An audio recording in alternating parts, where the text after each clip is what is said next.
Okay, so today I'm going to be potting up this desert rose that I unpotted from its nursery pot that it was growing in from the nursery that I purchased it from.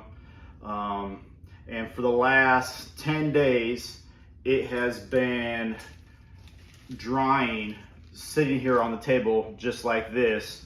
So any damage that the roots might have incurred when I pulled it up out of the pot would be able to dry. And I also put normal ground cinnamon powder on the desert rose's roots to act as a to keep any infections from happening.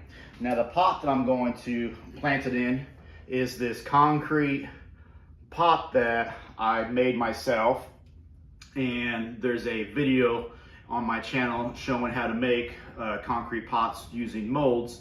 There are 2 drainage holes, pretty good size, in this pot. So I have just a normal piece of window screen that I've cut to go over those 2 drainage holes to keep the soil from falling out. So let me re-put that screen back in place.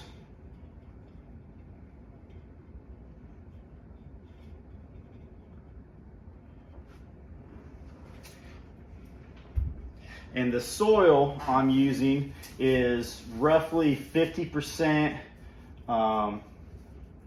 turfus, which is a baked clay, and 50% mini pine bark nuggets. So about 50% of each. That gives you a well-draining soil mix so you don't get root rot on your desert roses, but yet you also get a little bit of water retention so that the desert roses can absorb enough water to be healthy. So one of the first things I'm going to do is look at this desert rose, and you can see it was planted in the nursery pot to right about here.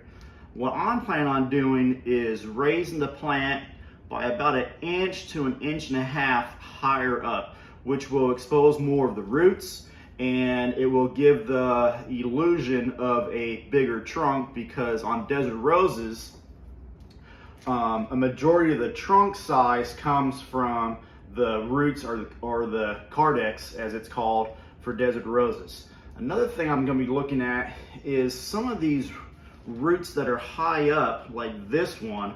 As this tree over the next several years gets lifted higher and higher in the pot, I'm not going to want this root necessarily to be exposed and on the tree still for my own design, future design of this tree. So I'm going to take a razor blade and I'm just carefully going to trim off this root in particular to get rid of it. And then I'll re-look and see what else I have. I got another small stringy root even higher up that I'm going to get rid of.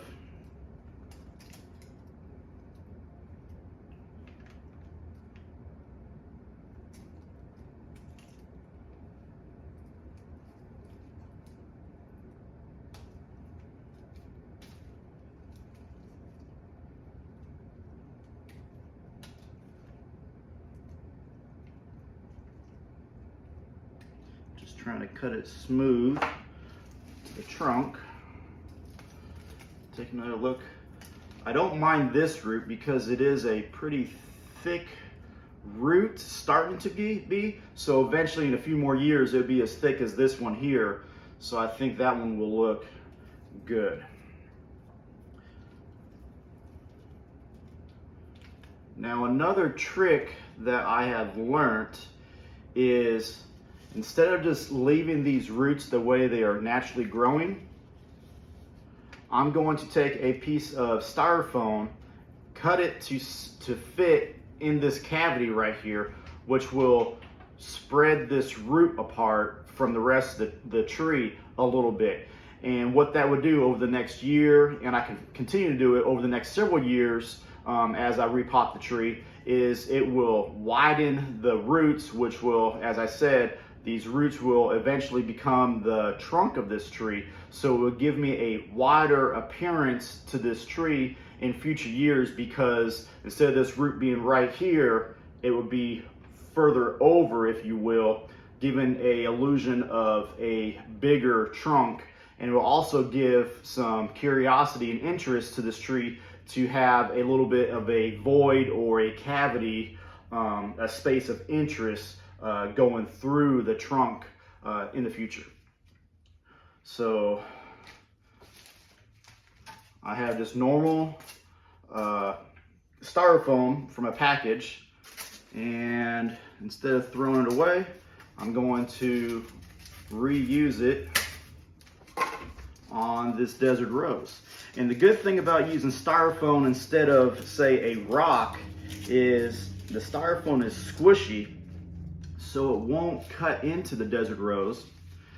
And if the desert rose grows around this styrofoam, I could tear the styrofoam apart if I need to in the future to get it out. Whereas if it was a hard rock and the root grew around that rock, I can't just easily break that rock up. I would be doing more damage to the tree in that case. So it's better to use styrofoam instead of using rock. But you can kind of see now there's a little gap there. So about the thickness of the styrofoam, with this trick, I have thickened the root base, future trunk of this tree by that much instantly. And then of course, over time, I'll be able to take that styrofoam out and this root will stay in this position, or I can even put another piece of styrofoam next year inside here and pull this root over even further, giving the tree even a bigger appearance.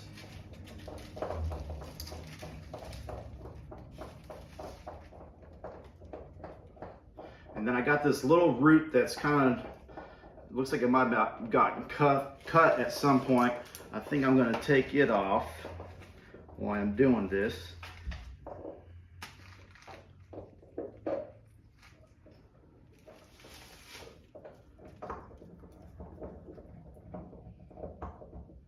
Yeah, I like that.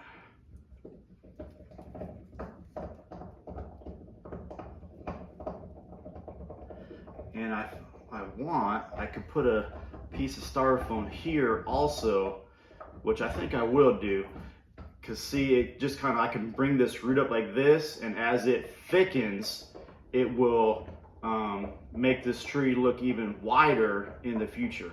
So I think I will do that also.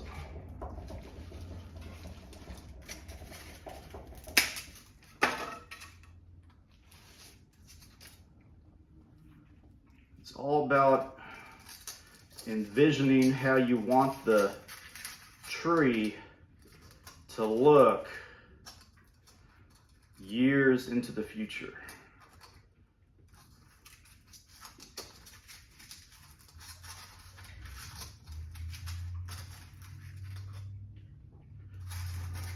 Like that even. I think I want it even like that for now. And this root will continue to grow and thicken. It will give a lot thicker trunk in the future.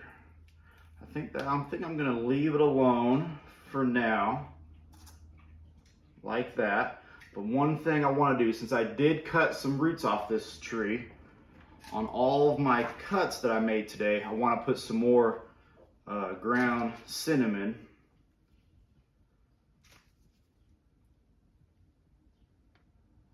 That one, the root I just took off.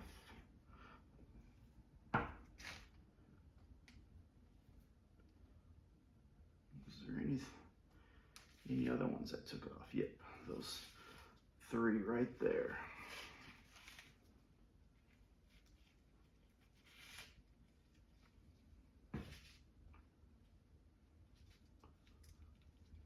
Looks good. All right, let's set the tree down for a second. Get the pot up here. Put a little bit of soil.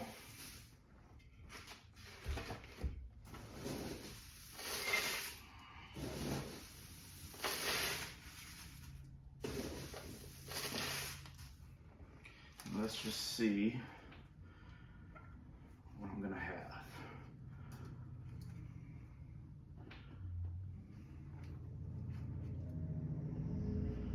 If I bring the soil to there, that raises the old soil level was right here. So I will be raising the tree by about 1 inch. So let's put a little bit more down below.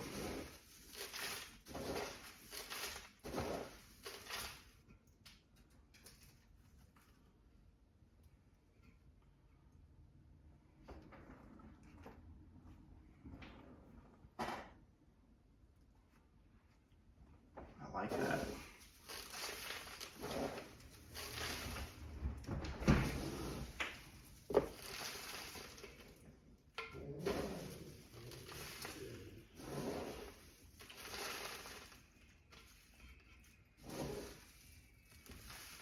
I've seen some people grow their desert roses in 100% of this clay soil without the pine bark also. Those growers were down in Florida where they get a lot more rain, and so they wanted a lot more drainage for their desert roses. So that's what they did.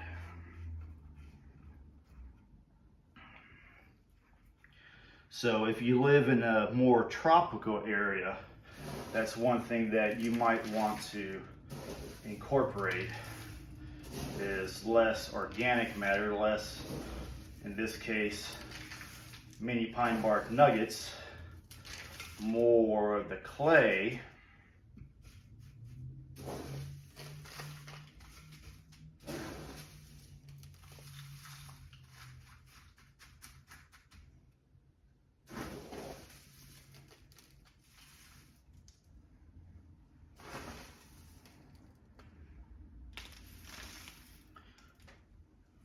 Normally I do this outside so I don't make such a mess in the house, but recording is not as good outside as far as the noise level for the audio.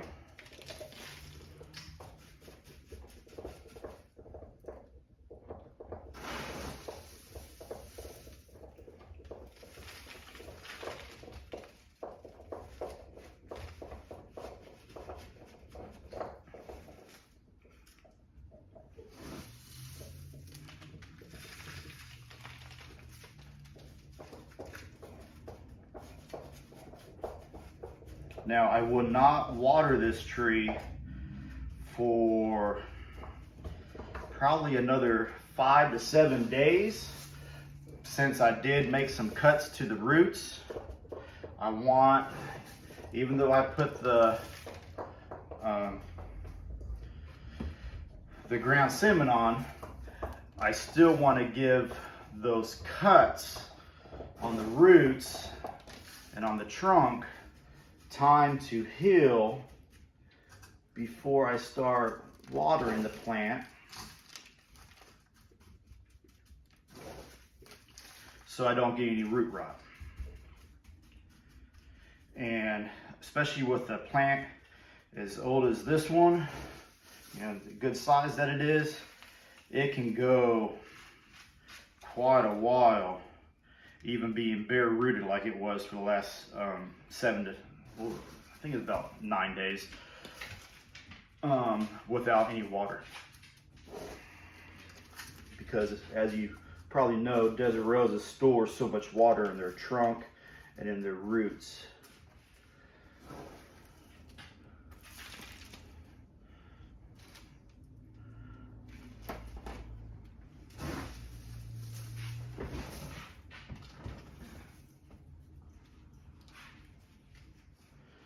So it's all about ensuring the tree does well. So I'll have it skip watering for about the better part of a week before I restart watering it again, so I can ensure that I don't get any root rot in the plant.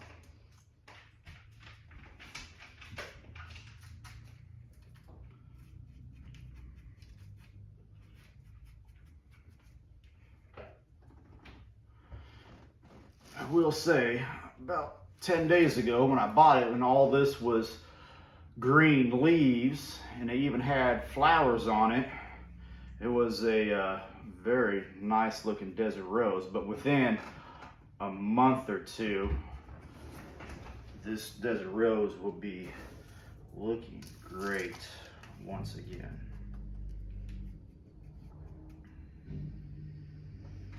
All right, so I think that's it for right now. Like I said, I'm not going to water it for about 5 days to possibly a week. I'm going to not keep it in the sun. I'll keep it in the shade during that time. Once I do start watering it, I will put it into sun and it will start growing again. And I hope this video helped you out. And I hope you look forward to seeing many more videos in the future about this particular desert rose and how it develops over the next several years. And I'm not completely sure if I'm going to make it into a bonsai or if I'm just going to let this one kind of grow larger. But that's what I have for today. Hope you enjoyed.